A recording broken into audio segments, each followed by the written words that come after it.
e Penina. E eu perguntei ao Senhor, o evangelista, o que Deus ele queria falar. Porque essa passagem, eu já preguei ela várias vezes. Né? Porque você conhece essa passagem. Essa passagem, Elcana, ele tinha duas mulheres, Penina e Ana. Porém, Ana era estéril, Ana não poderia engravidar. E Penina não, Penina dava filhos a Elcana. E eu perguntando ali o Senhor, irmão, meditando ali com o Senhor, perguntando ao Senhor, o que o Senhor quer falar com a sua igreja? E Deus, irmão, ele falou algo assim comigo, ó, fala com a minha igreja, que, presta bastante atenção, olha a revelação que Deus me deu, Carol. Deus, ele falou assim, ó, Penina é o diabo. Ana é a igreja. E Elcana, aqui na revelação que Deus me dá, Elcana simboliza, irmão, o Senhor. Você vai entender porque nunca desiste de você. Aí você vai entender o que Deus me revelou, irmão. Presta bastante atenção. E eu falei, Senhor, por que o Senhor quer falar? Porque Deus falou assim, porque a minha igreja, quando eu falo igreja, irmãos, não estou falando aqui da família crescendo em Cristo. Eu quero falar para você da igreja na face da terra.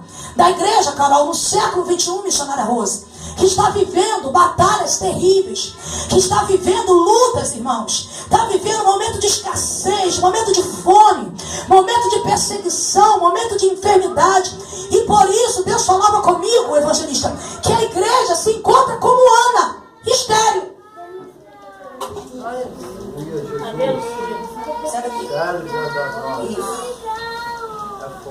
É assim, irmão, porque você vai entender, o inimigo ele vai pelejar, porque você vai entender o rolo que Deus ele quer falar. A igreja na face da terra, olha, presta atenção que Deus falou. Ana, irmão, ela não poderia, olha que Ana, ela não podia engravidar.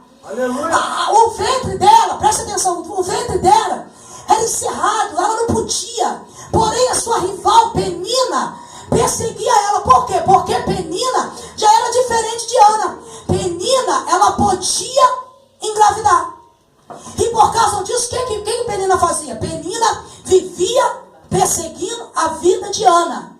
E Ana, ela vivia o quê? Uma vida amargurada. Presta atenção, Ana, ela vivia uma vida amargurada. Imagine Ana, né? Imagina Ana querendo dar um filho a Elcana sem poder dar e ver a sua rival ali, podendo gerar filho. Mas o que Deus ele falou comigo, cara, o que me despertou foi que Elcana, irmãos, eu hoje vendo, Elcana nunca desistiu de Ana. Porque Elcana ele poderia desistir de Ana. Por quê? Porque